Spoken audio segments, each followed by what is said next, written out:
बहनों, माताओं, बुजुर्गों, आप सब लोगों को मेरा नमस्कार, मेरी राम राम।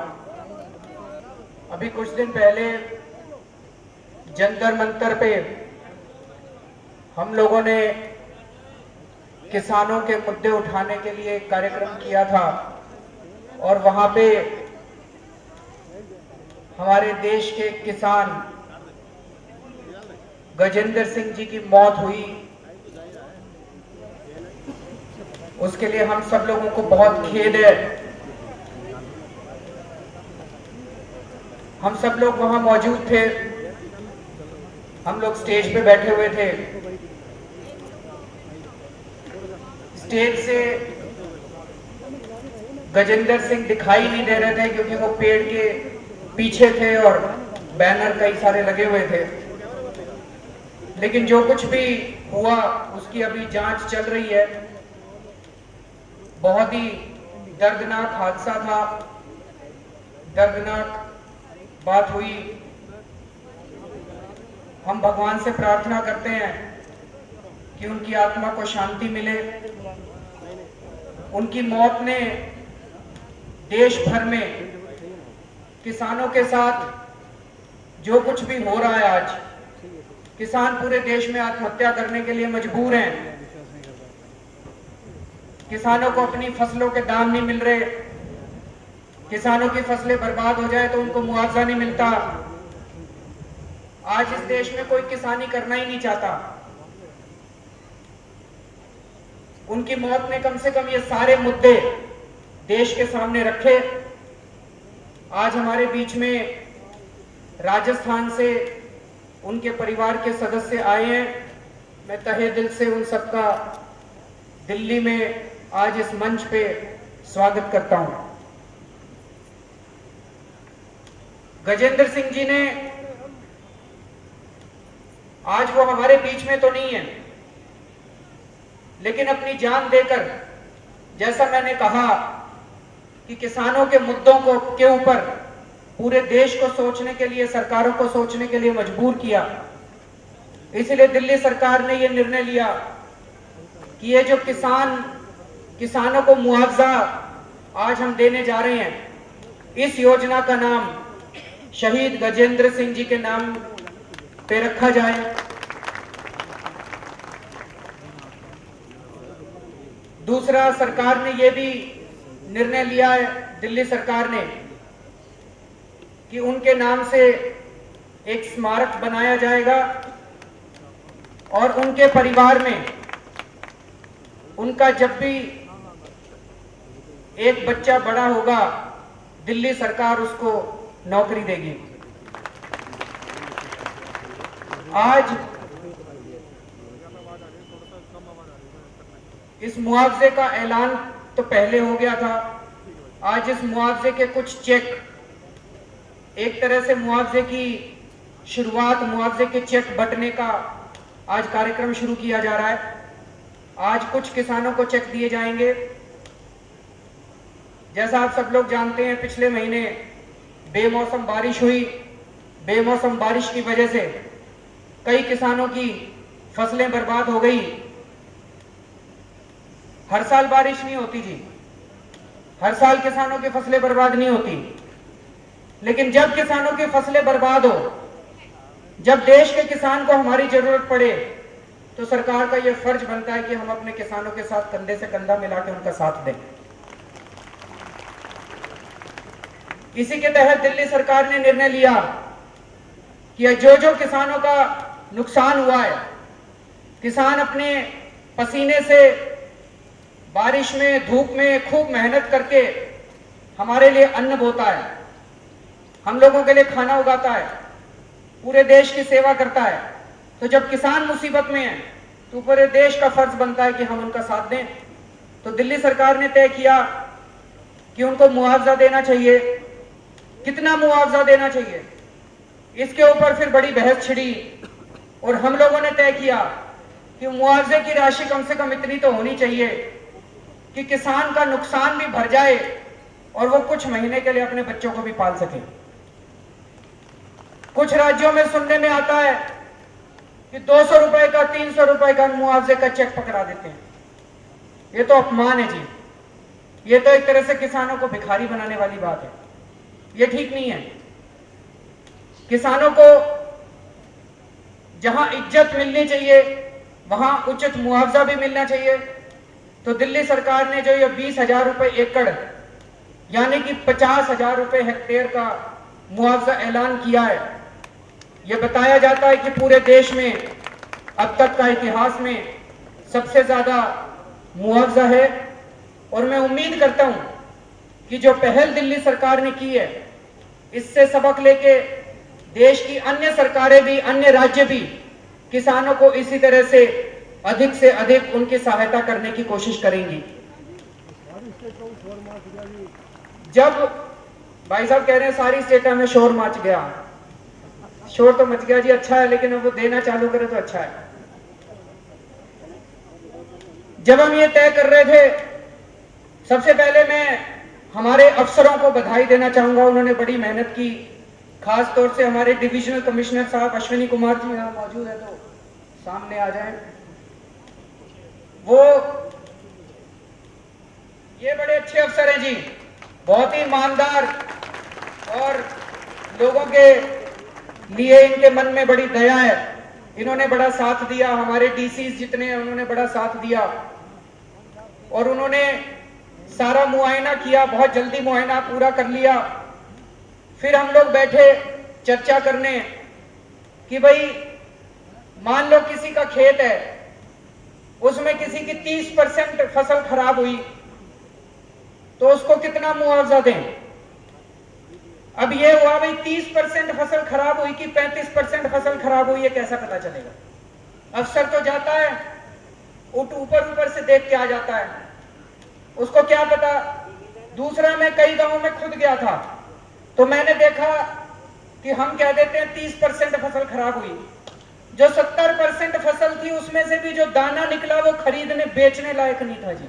गलत तो नहीं कह रहा? वो मंडी में कोई खरीद ही नहीं रहा था, वो भी बिकने लायक नहीं था।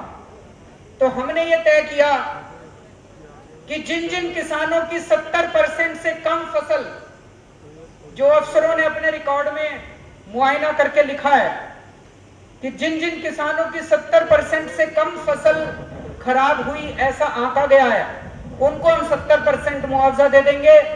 और जिनकी 70% से ज्यादा है, चाहे 75 है, चाहे 80% है, उनको 100% इसका मुआवजा दे दिया जाएगा। ये भी अभी तक का सबसे ज्यादा फॉर्मूला है।